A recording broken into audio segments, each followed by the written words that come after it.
On the Gamebridge Ball State Cardinals Sports Network from Learfield. Welcome to This Week in Ball State Sports, a Ball State Athletics podcast, highlighting the Cardinals athletic teams and administration each week. Presented by Gamebridge.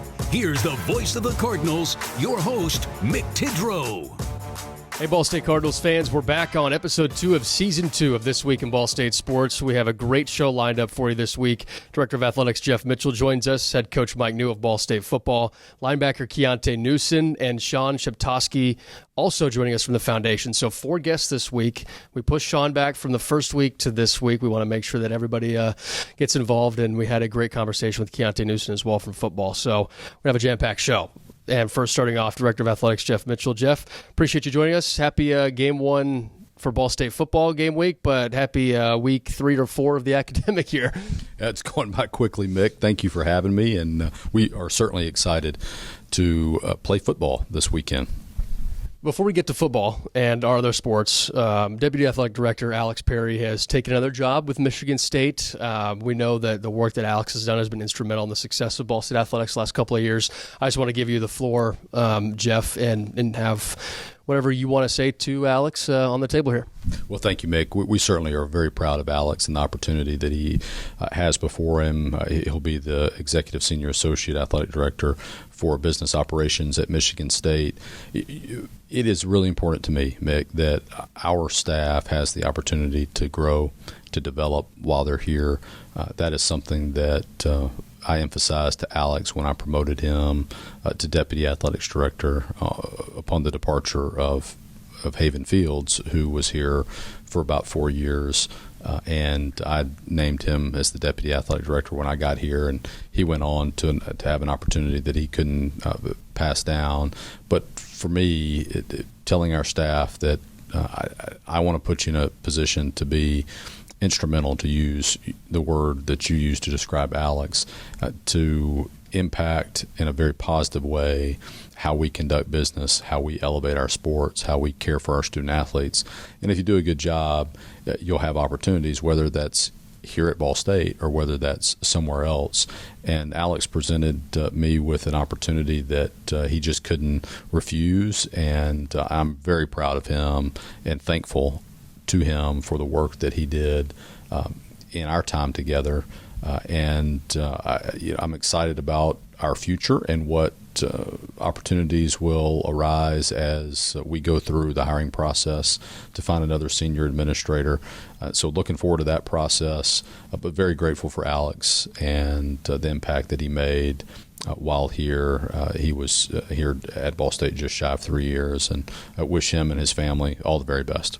Everybody hears Deputy Athletics Director and asks questions of what does that person do on a day-to-day basis. In Alex's case, what was Alex doing on a day-to-day basis? We know internally he was doing just about everything, but from your vantage point. Yeah, that role is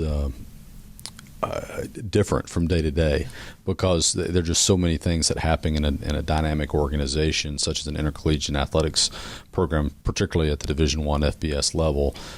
I speak from experience, having served in that capacity during my career. And you're helping run the day-to-day operations of the department, and you're keeping a lot of things off the athletic director's plate and trying to troubleshoot where you can, and sometimes have to come in and say, hey, Mr. AD or Mrs. AD, I need your help. And Alex did a great job at doing those things, balancing what could be handled through other administrative works, and when appropriate, bringing those challenges to me. But it's an interesting job, and you're dealing with a lot. You know, whether you're sometimes a part mediator, sometimes you're a problem solver, other times you're in the weeds on some matters that just pop up from day to day when you're dealing with. When you factor in our student athletes, an organization that's well over 600 people, there's just things you have to deal with. And Alex did a nice job of it.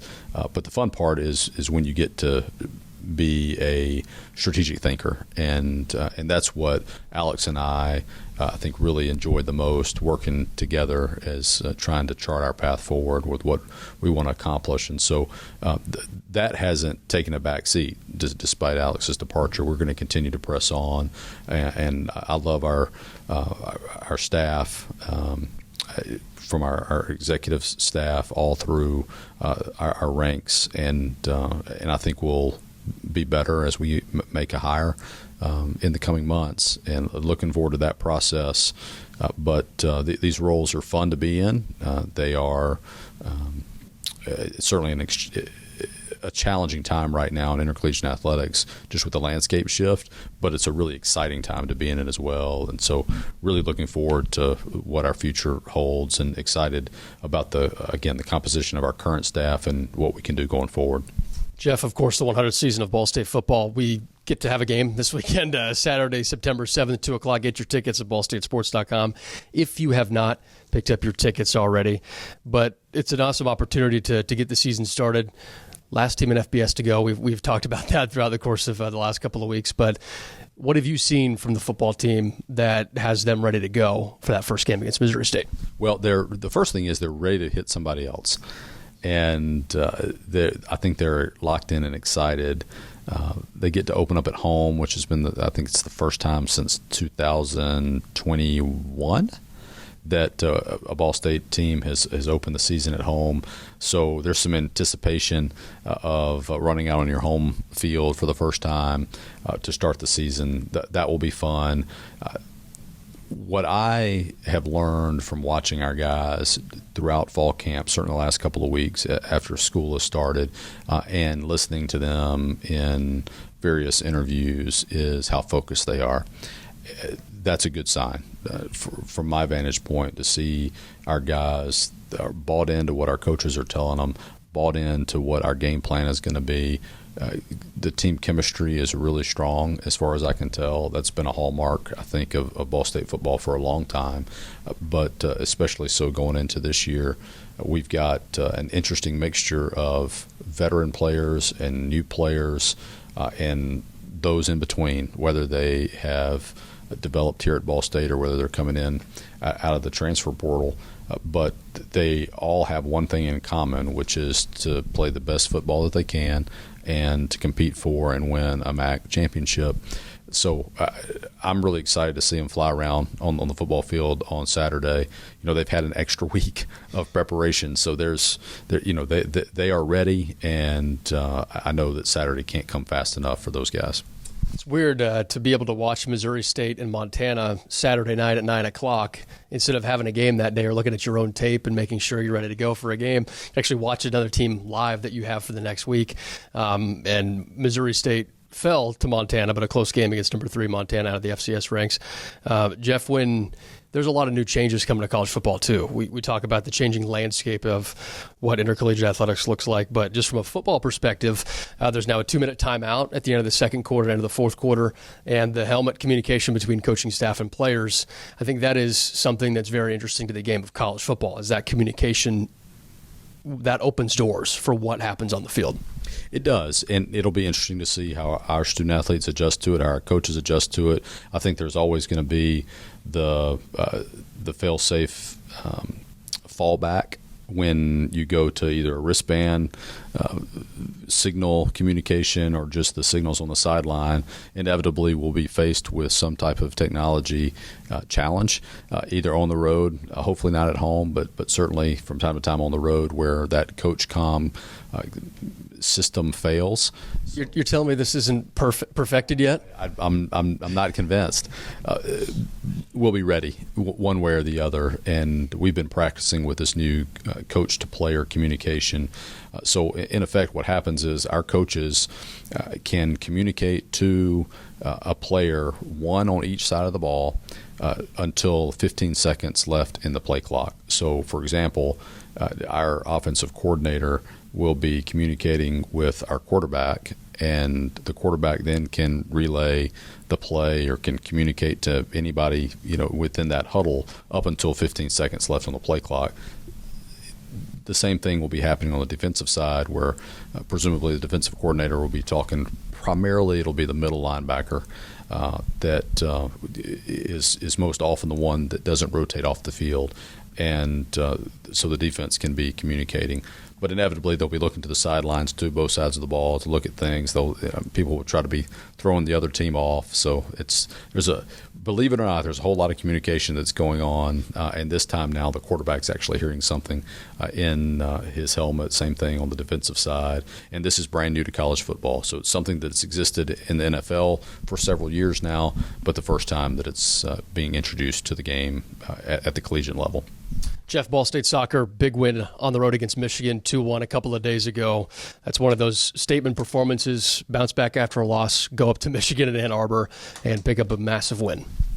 Yeah, and a shout-out to the Mid-American Conference in women's soccer, who are picking up big wins across the board. So for us to go to Michigan to do it, Michigan plays a tough schedule, and for us to go up and play the caliber of soccer that we did on the road, particularly coming off a loss, is impressive, and it's something that I think our team needed as the season continues to advance for the purposes of them building a resume going into conference play, where they can feel good about where they are, what they're accomplishing as a team.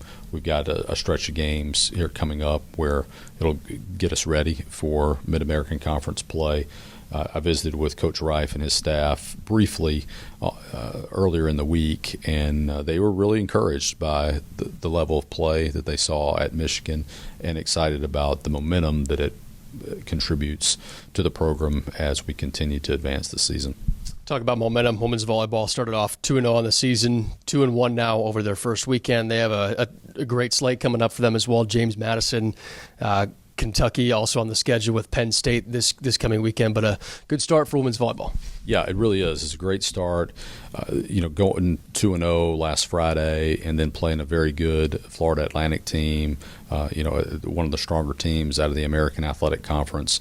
And now looking ahead to this weekend, playing Penn State, playing Kentucky, playing James Madison, you've got three really strong programs, and we're a strong program. And so this will test us in a very positive way, again, to prepare us for Mid-American Conference play. Coach Miller Phillips has yet again scheduled a very challenging non-conference slate, and I think that's really important to the development of a team, particularly a young team like ours, and one that's continuing to develop.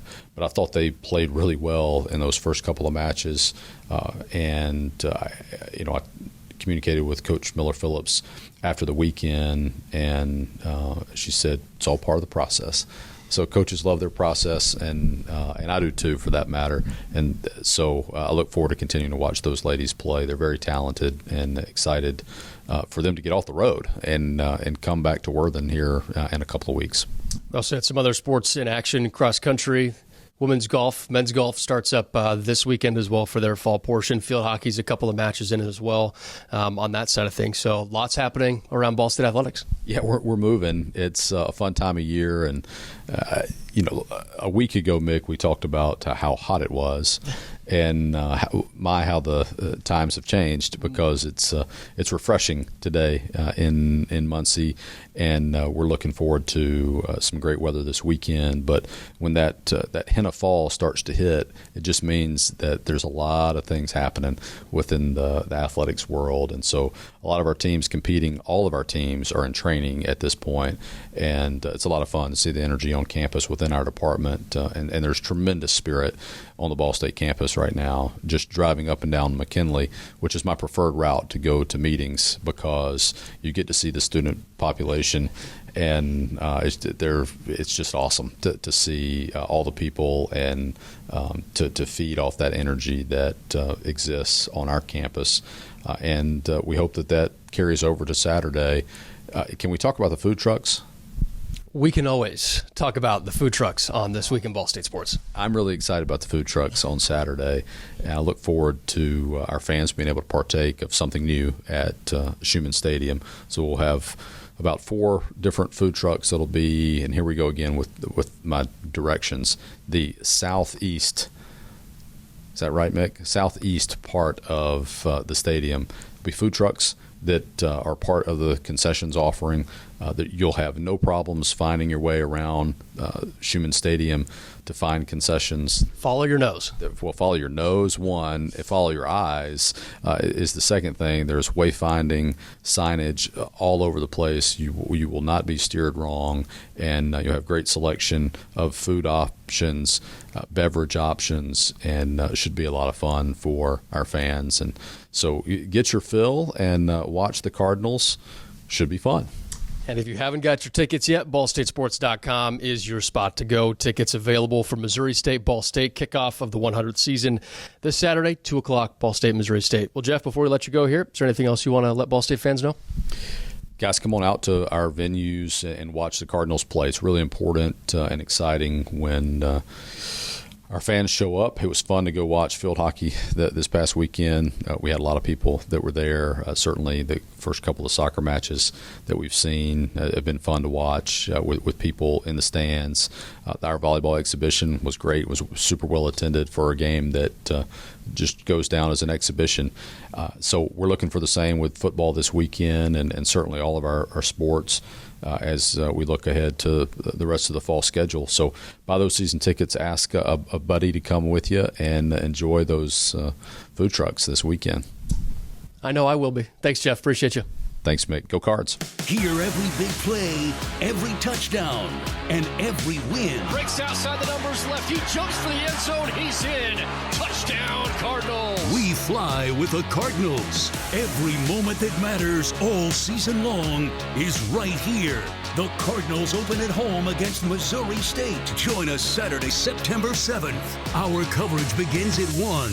Right here on your home for Ball State Cardinals football from Learfield. Ball State fans, we can finally say it's game week for Ball State football. Had to wait an extra week, but hey, we're here. And with head coach Mike New breaking it all down before Ball State takes on Missouri State in the season and home opener on September 7th. Coach, first and foremost, game week, that has to sound nice to be able to finally suit up and get ready to go. It definitely is finally here, as you said a minute ago.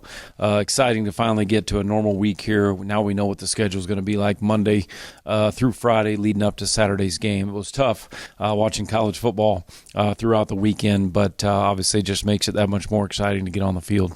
One of the only positives, I guess, you can glean from not having a game is being able to watch Missouri State on Saturday night, 9 o'clock Eastern time, being able to have some time to watch them.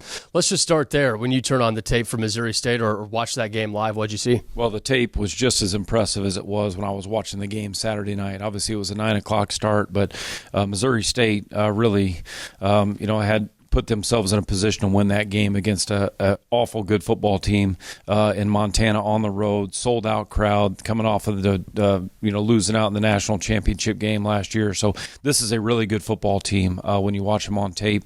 Obviously, turn it on the next day. Certainly, when you just talk about overall as a team, very physical, play with great effort. Obviously, they're going to give you everything they got for 4 quarters. They had to rotate some guys in. They had a couple injuries, and the guys that stepped in really did a good job. But this is a good football team, and a lot of ways it's like us preparing for a battle each and every week in the Mid-American Conference, and this team is certainly a very good football team to prepare for. Coach, when you turn on that offensive tape for Missouri State, veteran quarterback Clark that was hurt a little bit last year now comes in this year healthy, right at running back, made a lot of explosive plays against Montana. What do you see from those two that jumps out? Yeah, those guys are both very good playmakers. You obviously starting with a quarterback first. He played 4 games a year ago, missed the rest of the year with an injury, but man, he looked polished the other night. He can locate the ball at a high level. He's got great size. What was really impressive to me, they had 6 conversions on 3rd down. I've never seen a game where I've watched tape and 5 of those were from 11 or plus. That's tough to do, and so that just tells you, his poise under pressure, his composure in the pocket. He doesn't need a lot of room in the pocket to deliver the ball. He's got a quick stroke. He doesn't, noise at his feet does not bother him. He does a good job keeping his eyes downfield, working through his progressions, and he's got good arm talent. He can rip it into some tight windows, and he was really impressive the other night. He kept bouncing back. He took a couple of tough shots, and shows you his toughness just to get right back up and battle. And he really put his team in a position to win the game. Looking at your team, the past week of preparation, practice, don't have a game, you get some extra install days and more chances to look at Missouri State. What was the last week like for your team? Yeah, we took advantage of, obviously we studied all their tape from a year ago, knowing that, obviously the offensive coordinator in Petrino was with that team a year ago. Some of the key players, you mentioned Jacardier Wright, which, hadn't gotten into yet, but he's a special player both as a runner, special player both as a receiver out of the backfield. He's a complete back, but knowing that the coordinators were in place from a year ago, certainly studied the schemes, and a lot of the key players we were able to study them on tape a year ago. So we really worked hard to take advantage of an extra week to prepare for Missouri State. A lot of the looks in practice, offensively, defensively, special teams, were us, making sure we studied the looks that we were going to, get from these guys. So a great week of preparation for our guys, and obviously now having a game of film to study on them is only going to certainly reconfirm some of the things that we had already seen on tape. Mike, I want to go some big picture ideas here. A few rule changes within the game of NCAA football. One of those being 2-minute timeouts now, like in the NFL. You get to the end of the second quarter, and the fourth quarter, have those 2-minute timeouts, 2-minute warning. How does that change the perspective of a game plan, either offensively or defensively? Yeah, it's definitely going to change. In a lot of ways, people are trying to draw comparisons to the NFL, but in a lot of ways, it's not the same comparisons. You get the 2-minute timeout. So if you do a good job of saving your timeouts for a 2-minute situation, you're looking at really having 4 timeouts. But in addition to that, in college, the clock still stops on a first down for them to reset the change. So it's going to be a different, obviously a game a little bit, obviously having that extra time out there, and then how's that going to play out? So we continue to study, games that take place throughout the weekend and any 2-minute situations that we can study. But, it'll be interesting to see because, obviously, it's added a little bit of a new twist to it, having an extra timeout, and those can get long, if you will. Those last 2 minutes of the quarter, last 2 minutes game, those can really become drawn out now. It almost seems like in some cases that heavily favors the offensive side. If you, like you said, if you were able to save your 3 timeouts, get the 2-minute warning, and the clock stops after first downs, you have a lot to open up in the playbook on the offensive end. You got a lot of time left. And on the flip side of that, defensively as well, you've got some clock stoppage and things like that you can take advantage of. So, we've tried to rep so many different scenarios here in 2-minute during training camp and even back in spring practice. So, we'll hopefully all those reps that we've been able to get will pay off, and we've tried to put different scenarios on our guys with different situations. And so, until you get into it, you'll see how your guys respond. But I'm certainly very confident that our guys have been put in a lot of those situations here in training camp. Coach comm to player comm. That is one of the coolest things that's coming to college football this year. Your first reaction to that situation? Well, I've been exposed to it, in the past in the NFL. I was a big fan of it when they made the rule change. Obviously, I'm excited because I think it puts, greater responsibility on the quarterback. It develops better leaders, if you will. Communication in the huddle, obviously running the show that way. That excites me. Obviously, the piece of the equation where you don't have to worry about signaling. Oh, that's all nice because we spend a lot of time, an hour, and energy on trying to make sure we do a good job with our signals so somebody can't pick them up. So it's nice to have that. But then the other night I watched the opening kickoff of the Alabama game, and immediately they shut the headsets down because Western Kentucky's weren't working, so they went to the Alabama sideline and made them take off the headset. So all the work that you put in preparing the excitement level, you still have to be ready in case the headset communication goes down or it's out or you're forced to stop using it. You still have to have a way to communicate, and obviously we've been working on that with wristbands all off season, knowing that that certainly could be a scenario. So one of the benefits of having an extra week is to test that equipment to make sure that doesn't happen to you guys week 2. That's right. Let's hope. Obviously, certainly it could be different each stadium that we go into. We've worked hard here. The first game's at home. Let's hope that that goes off without any setbacks or anything like that. But it's all part of it, and that's a part that you got to be ready. You got to do a little damage control, and in the event that happens, you still got to be ready to operate and have no hiccups.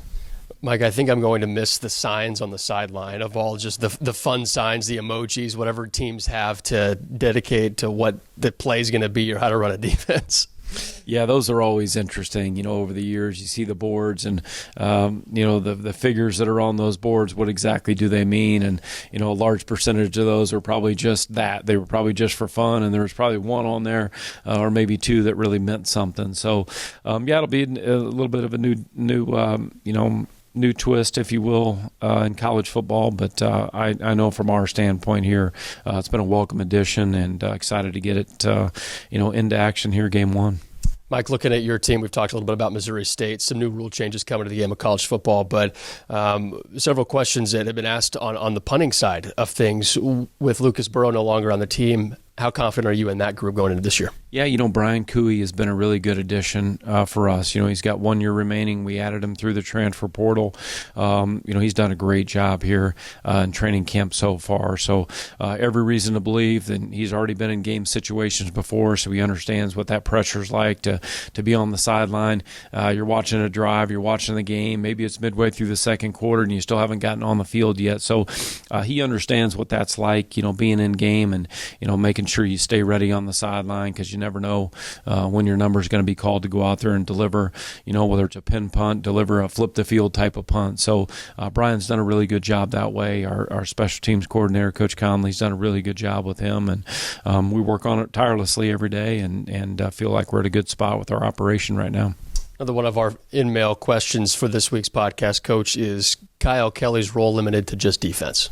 Oh, no. Obviously, Kyle's one of those guys that, once you get to game week, then you start to say, okay, let's see what his role looks like from a defensive standpoint. But certainly he will have a package, and we'll continue to incorporate that here as both last week and this week continue to unfold, and we continue to prepare here for Missouri State.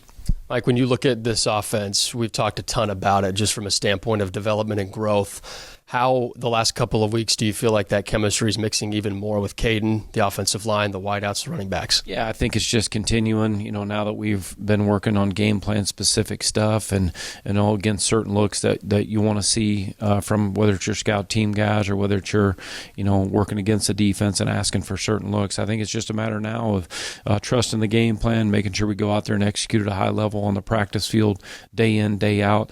But I like the chemistry. I like what we got going on right now. I feel like we got a good cast of playmakers to surround Caden with, and we want to be a balanced football team. We want to be able to run it, be physical, set up play action, and when the time comes, we got to be really good situational football wise. It requires that to be able to be a team that can win consistently week in, week out.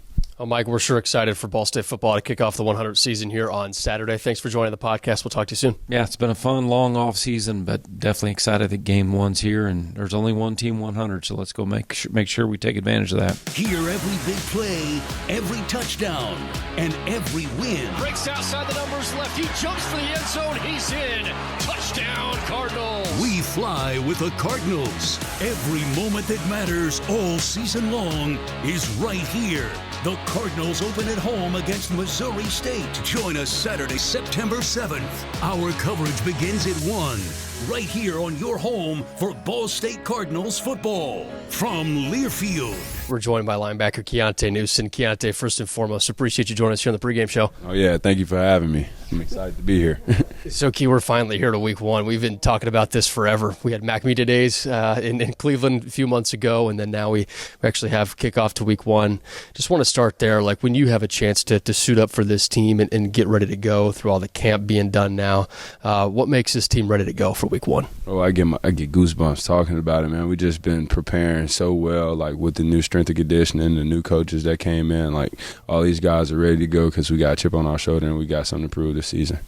I love you bring up strength and conditioning. I feel like that's one thing that Coach New has talked at length about is Dan Wenger and the rest of his staff. What has Dan and his staff specifically done for you and your development and growth this year? Well, I've been an undersized linebacker for the past couple years, and I want to just say now I weighed in at 220 this morning, and I've been looking like I've been 220 for all the camp. And everybody's legs look thicker, arms are bigger, and we're way faster than we have been in past years, and it's just been fun to take on this adjustment with him. I love how you're saying all that with a smile on your face. It feels like you can feel that growth every day. Because I can't wait to show it on film, like, oh, he's not an undersized linebacker no more. He's just a normal linebacker that can run around with his hair on fire. So that'll be fun to show people that all this work that we've been putting into ain't been for no reason. Has that label undersized linebacker given you a chip on your shoulder?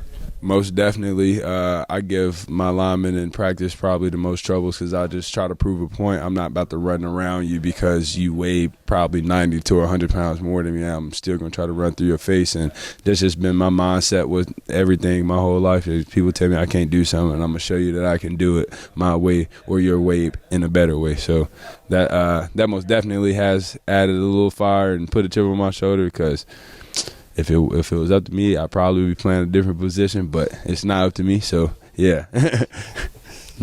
Keionté, you talked a lot about an honor being TC1, Tough Cardinal 1, being the guy that's the voice of the locker room on the defensive end. What does that honor mean to you? It means so much to me because when I came in, like I had guys like Clayton Cole and Bryce Cosby, they were already here, and Brandon Martin, like they were here and doing that, and I got to see each one of them do that, and so just taking on everything I could take from them and going through everything I've been through here, just finally getting that reward, you know what I'm saying? Just like, you don't work to be second place or nothing. So when you see something, you get rewarded and it has that one beside it. It's just like a weight off your shoulders because you've accomplished something and you know you've accomplished it because everybody, you have respect from your peers and coaches. And I just feel like that's been the biggest thing for me with that. Keionté, you said the line, everything I've been through here. When you think back on what that means, what does it mean to you? Oh my goodness, hardships with things going on at home, whether that be losing friends and family to gun violence, cancer, like my first week here, my best friend from high school, he got shot. Like I had to go through things like that. Like it was something every other month my first 2 years here, and I was constantly up and down in weight, and grades would be up and down, and just not being a consistent human being outside of football, and really wasn't doing it in football. Some coaching trust wasn't there because I'll go and make 3 good plays, and then on that 4th play I'll be looking like I don't have a clue what's going on. So that always wavered the coach's trust. And then when I first got into school, like this article was made saying like Keionté Newson could be the best Ball State player ever, and then I go 3 years with barely seeing the field. So that just my ebbs and flows have been different. Everybody goes through their own little things, but I just feel like everything that I've been through put me in a better position for me to take on the road that I am. And now, like, head on, ready for it, and not on any surprises. And I just been so grateful for everything I've been through going up to this point. How'd you push past all that? You just got to keep going. I've always had a mindset that the world's going to keep revolving regardless. And I have a tattoo on my arm, and it has a broken hourglass and a broken hand clock, and it says "Time will wait for no one." And like whether you pass or somebody else in your family passes, anything bad goes on in your life, like the world will continue to spin because it doesn't revolve around you. And if you taking too much time worrying about things that you have essentially no control over, then you're going to lose in a race to somebody else that you're in competition with. So I always just took that mindset and going through anything I was going through in life and approaching things with a smile on my face because it's easier to smile than frown. And why not do the easier thing? They do say, I think it takes less muscles to smile than to frown. I think that's correct. Mm-hmm. And you can feel it, like the muscles that you have to use in your face. You use your forehead and all types of different muscles when you frown, but when you smile, it's just like those jaw muscles. And it's easier to be around people when they're all happy and giddy. So when I'm happy and giddy, and it radiates from me and spreads throughout everyone else, and now everybody's happy and giddy, it's easier to deal with those problems that's going on outside of the football facility. Have you been able to use that giddy, happy-go-lucky attitude on the field to help your teammates be on the same page as you? Oh no, I flipped the switch completely. It's more intense, and I'm a yeller and screaming. We got to get. It's a domination thing, and I'm trying to dominate the communication point and the leadership point at that. when it's that time, like when I step inside those white lines, there's no happy and giddy for real. It's the only time it's happy and giddy when it's 3rd and long and we get off that field for making a play. Then we can celebrate and have some fun. But in the time between that, it's all serious. And my guys know that, and they can get behind me, and I'm always ready to lead them with a smile on my face while I'm yelling at them. So it's always good for us to do that. Keionté, what was that conversation like with the coaching staff that gave you the TC1 title? So I didn't go home that week before camp. I was up here getting some workouts in, and I was watching film, and Coach New texted me the day before. He told me, it was like, hey, you going to be here? And then I was like, yeah. Am I in trouble? It's like, oh, no. Come up, I got to tell you something. And I went up there. He told me, all the coaches were in their office. He told me I almost started crying in his office, and then all the other coaches started coming in, and just like this whole new staff and with everything that we went through in this offseason, losing Coach Stock and everybody that's been here basically since I've stepped on campus, and probably a little bit before that, just like I feel like I gained the respect of all those guys up there on that 3rd floor as well, and that was just so big for me. And I shared some tears in Coach Noel's room, and I remember what he said. He was like, it feels good to get rewarded for all the stuff that you've been working for every now and then. And I was like, yeah, it does. So I'll forever remember that moment, because that's something I wanted to be a TC here since I stepped on campus, and I was like, oh, that's the best of the best right there. So why not shoot for anything other than that?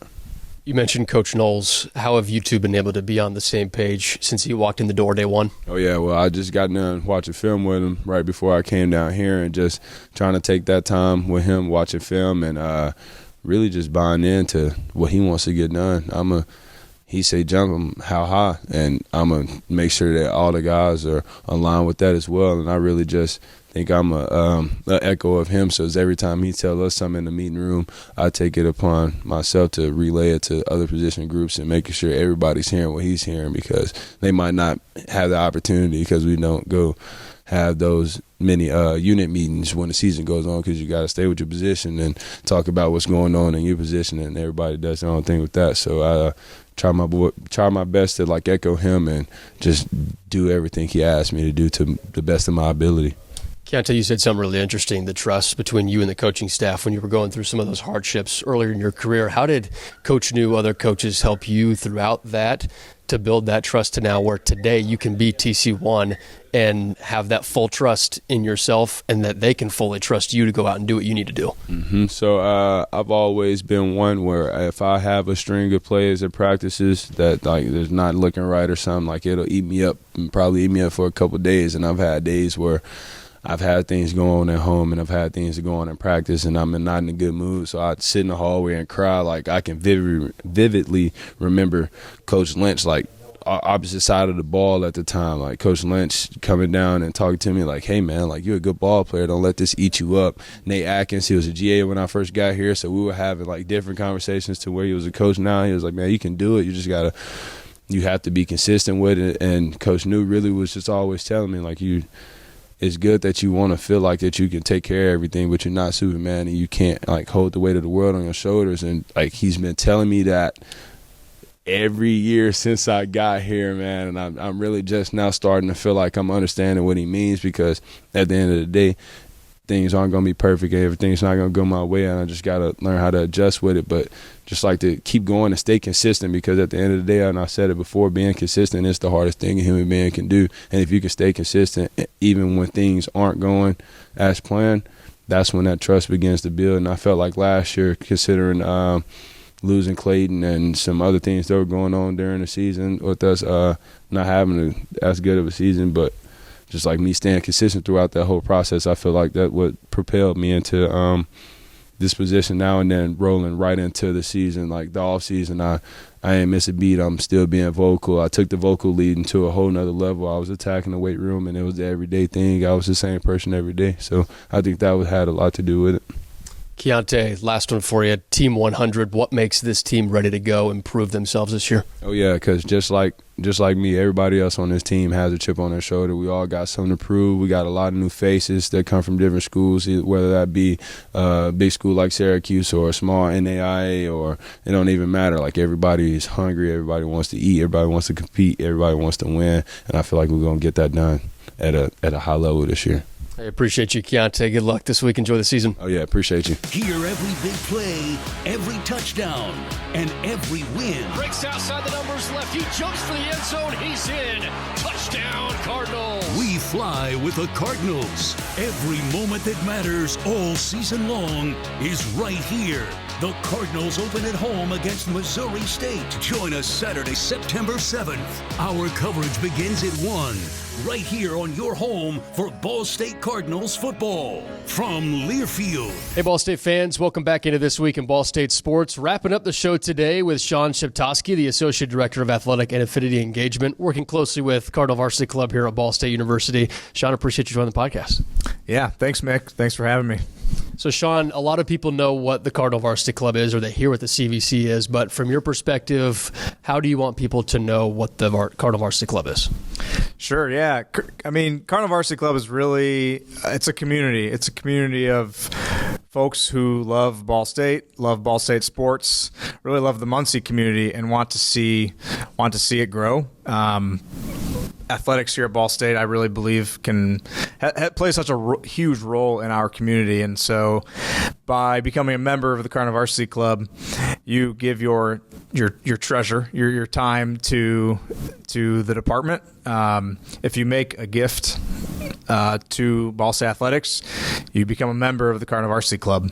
And from there, there are a lot of benefits for you, but ultimately we benefit student athletes and on and off the court.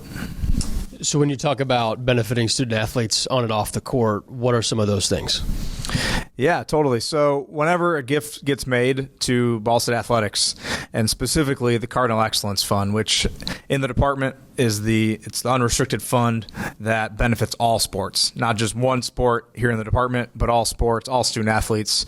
And it helps with things such as health and wellness, academic support, helps teams recruit at a high level. And, without it, this department, can't run as effectively and successfully as we hope. How can people get involved with the CVC? You said that once you make a donation, you're a member, but how can you first get involved? Yeah, first, come to games, right? Come to contests, whether that be starting with football this weekend or beyond. Most of our members are also season ticket holders and come to support our players, our coaches. And that's really the first step, I think, is coming, supporting the players by showing up to games. And then if you want to take that next step by becoming an official, CVC member, we would kindly ask you for a donation to the athletics department. And from there, if you have season tickets and based on what level or how much you give, then insider benefits are available to you, such as for football and basketball season, a premier parking spot. Or you get invited to chalk talks with coaches before basketball or before football. You will receive a welcome to the CVC memorabilia mailer, which if you're a current member, that is coming to your mailbox soon. We're excited about that. And so there's a lot of different ways to get involved, but ultimately it's coming to games, it's buying season tickets, it's giving a gift to the athletic department. Well, Sean, you've been here for about a year now. What's the journey been like for you personally at Ball State? It's been super fun. It's been a blessing to be here. So I've worked for the university for 8 years now. I worked in the Division of Student Affairs, working more with undergraduate students in housing and residence life. And then, for the last year, I've worked for the foundation, working in athletic engagement. and it's been a lot of fun. It's it's great to really just be a part of the college athletics atmosphere. I've been fortunate enough to just meet a lot of great people, both inside the athletic department and outside, and it's just cool to see. Like I said earlier, I just really believe athletics benefits this community, and so seeing the community rally around our teams and having a more intimate viewing of that insider experience, it's been awesome. And just meeting Cardinal Varsity Club members, meeting athletic donors, meeting supporters of the university in general as a whole, it's just really inspiring. How have you seen the CVC in your time here with the CVC continue to grow and help those student athletes? Sure.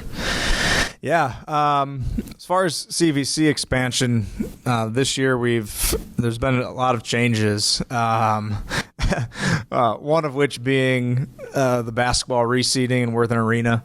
That's obviously been it's been a large change for those impacted, but it's going to create just a better atmosphere within Worthen, and for those folks that had to get maybe new seats, or maybe they're in the same seats, it's going to ultimately create a better environment. But so that's one big change.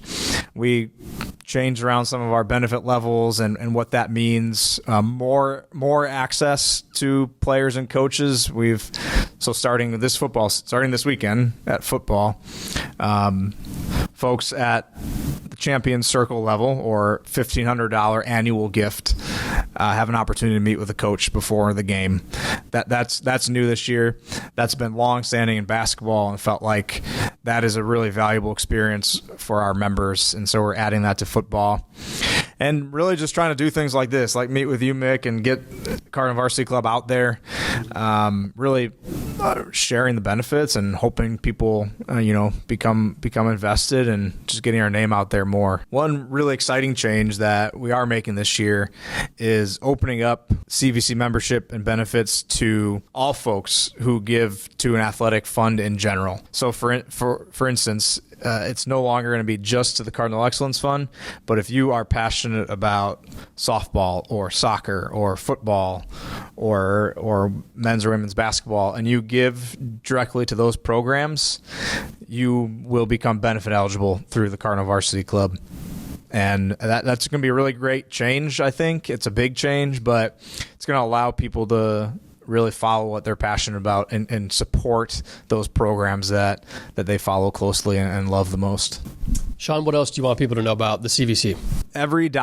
Every season ticket purchased really goes to benefiting student athletes. It benefits the university and this department, but ultimately we're trying to produce quality human beings off the court, on the court and off the court. And if you're passionate about athletics, sports, if you're passionate about Ball State, even if you're not an alum, even if you're not a former student athlete, we just got a really cool opportunity to elevate what we're doing here at the university and in Muncie.